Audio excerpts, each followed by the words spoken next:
O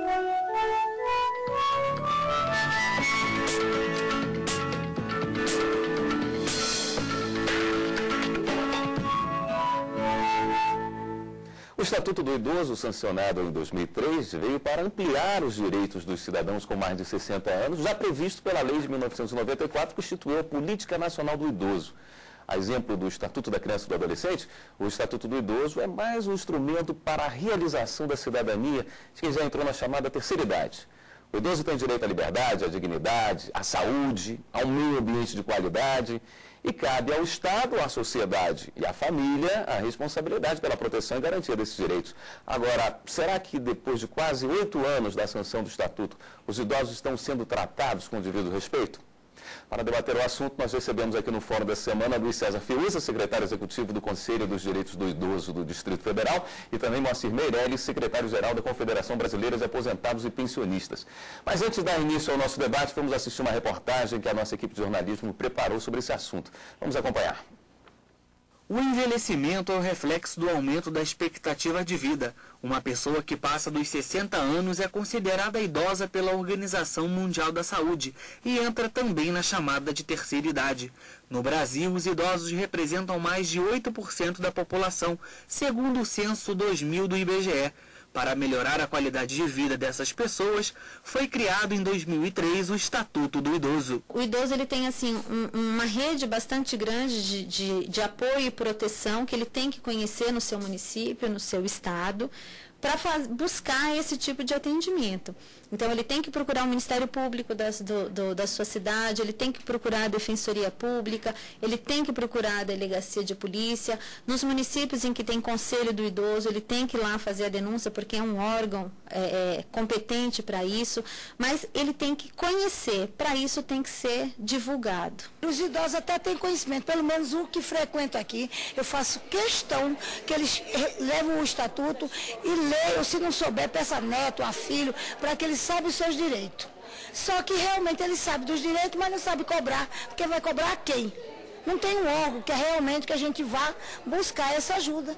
Tem gente que parece que não teve nem pai, nem mãe, nem avô, nem avó, que não trata a gente como deve. Para proporcionar o bem-estar da pessoa idosa, o TJDFT, em parceria com a Defensoria Pública e o Ministério Público do Distrito Federal e Territórios, criaram a Central Judicial do Idoso, com o objetivo de fazer valer o Estatuto. Há 8 anos em vigor, o Estatuto do Idoso, criado para proteger a pessoa idosa, ainda é pouco conhecido e respeitado, principalmente nas esferas públicas, onde se concentra o maior número de reclamações. O objetivo da Central é o cumprimento desse Estatuto, dessa legislação tão nobre que se tem e pouco conhecida ou pouco divulgada ou até mesmo utilizada pelos operadores do direito e pela sociedade de um modo geral.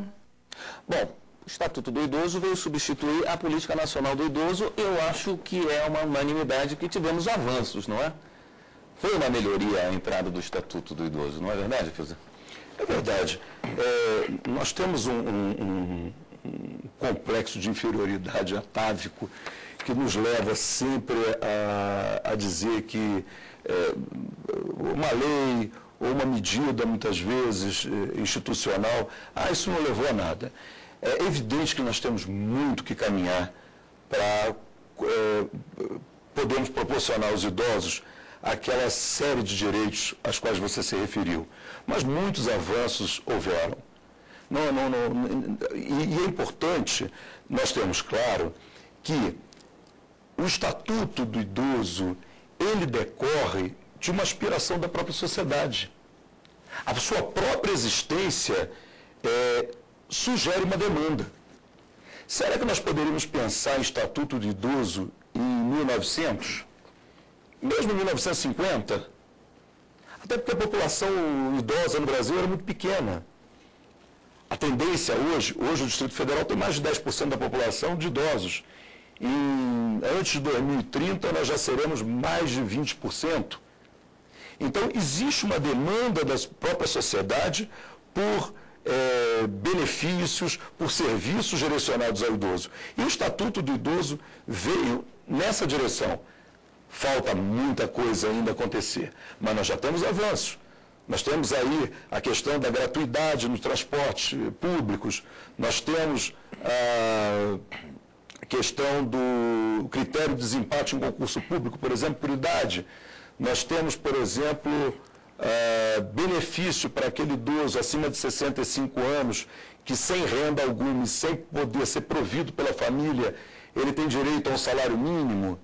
Tudo isso é conquista do Estatuto do Idoso. Isso não existia antes. E em decorrência desse tipo de demanda, em decorrência do Estatuto, que é uma resposta a essa demanda, nós já temos visto até algumas iniciativas, como aqui no Distrito Federal, isenção de IPTU para idosos carentes e que tenham edificações, casas, né, de até 130 metros quadrados, isenção do IPTU. Isso não está no Estatuto do Idoso, mas isso já é uma decorrência desse clima gerado pelo Estatuto do Idoso. Agora, o grande problema não seria porque justamente ele vem a beneficiar pessoas que não estão habituadas a cobrar e a ter esses seus direitos, a brigar pelos seus direitos? Seria mais ou menos essa linha, concordo com o que o colega colocou aqui, praticamente total o que ele falou, porque nós acreditamos no Estatuto do Idoso, porque a COBAP, quando o senador Paim começou a elaborar o Estatuto do Idoso, a COBAP foi parceiro, né, nesse trabalho para elaborar o Estatuto do Idoso.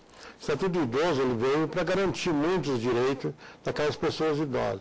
O que acontece ainda é que que a sociedade em si ainda não soube ainda cobrar os seus direitos. E eu costumo fazer isso onde eu resido, no estado do Rio Grande do Sul, principalmente na minha região carbonífera lá, carregar o Estatuto do Idoso comigo. Porque, inclusive, em banco, nessas cidades mais pequenas do interior, eles não costumam cumprir o que a lei diz, o que o Estatuto do Idoso diz. Então, muitas vezes, as pessoas ficam até bravas com a gente, mas eu faço cumprir. Então, onde eu estou, em mercado, em supermercado, em banco, na própria rodoviária, nos guichês ali, a gente tem que fazer, a sociedade tem que cobrar isso aí e fazer cumprir os seus direitos. Eu acho que por aí que deve ser. E nós temos ainda, o nosso país ainda é muito mal informado, o Deus é muito mal informado dos seus direitos. Tem muitos lugares que não tem nem conhecimento do Estatuto do Idoso. Tem que ser mais divulgado. Eu acho que o próprio a federação mesmo, o governo federal, tem que elaborar mais exemplares e mandar para todos os cantos do Rio Grande do Sul, aliás, do país. Certo. Tem que mandar em todos os cantos. Nós, da COBAP, fizemos também, distribuímos, tem muito pedido, muita reivindicação, em todo lugar que a gente vai, em congressos, seminários, essas coisas, estão pedindo. Então, eu acho que cada entidade, dentro do civil organizado, que manda elaborar um pouco, também ajuda. Se nós fizermos uma retrospectiva da história do Brasil, nós vamos ver que a questão da cidadania ela é ausente boa parte do tempo para a maior parte da população. Nós temos uma população que não é acostumada a reivindicar. Ela não reivindica, começa agora a reivindicar direitos de consumidor. Quantos anos nós vivemos sob ditadura? Sob ditadura. Pegamos só o período republicano, República Velha, onde o voto era aberto, era controlado lá pelos coronéis, né? Ditadura do Estado Novo, ditadura de 64. Nós tivemos muito pouco espaço na história do Brasil para formar uma consciência cidadã. E isso, no caso dos idosos, não poderia ser diferente. Agora, para mudar culturalmente, precisa o idoso ter conhecimento dos seus direitos, cobrar os seus direitos e ser atendido, porque também se ele cobra e ele não é atendido, uma oportunidade, ele passa a não crer naquela legislação e vai tudo por água abaixo. Ele é atendido em todos esses pontos que constam no Estatuto do Idoso, por exemplo, a gratuidade na passagem, o desconto na passagem interestadual. Isso aí está valendo ou ele tem que recorrer, às vezes, ao judiciário para conseguir as passagens a que tem direito? Você me permite, antes de eu lhe responder, claro. O Moacir se referiu antes ao Estatuto do Idoso, que as pessoas não têm acesso.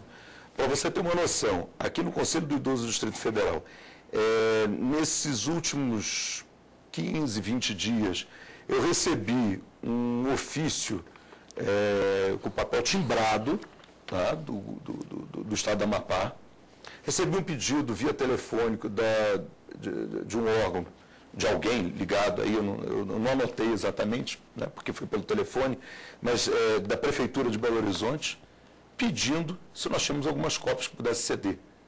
Então, por aí a gente vê a carência, né, e talvez até mesmo, eu diria, o descaso em relação à divulgação desse estatuto.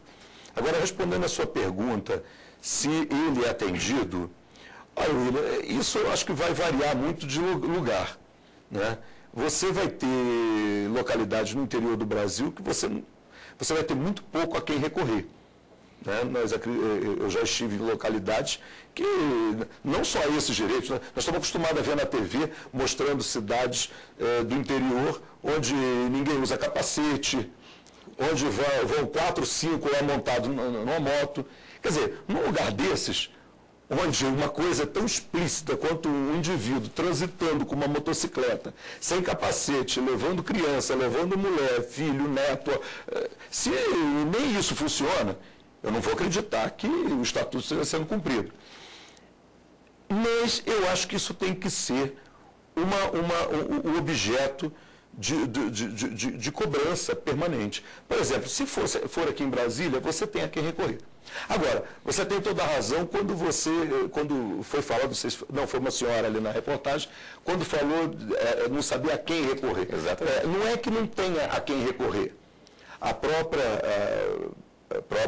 defensora pública, por sinal hoje presidente do Conselho do Idoso, doutora Paula, que apareceu ali, ela falou, procura o Ministério Público, a Delegacia de Polícia e tal, ela elencou uma série de instituições que devem ser procuradas. Isso, inegavelmente, é um dificultador. Isso, inegavelmente, é um dificultador. Para o cidadão simples, é um dificultador. Para onde eu vou? Isso aqui é para a delegacia? Isso aqui é para o Ministério Público? Isso aqui é no Conselho do Idoso? Se chegar no Conselho do Idoso, nós daremos toda a orientação.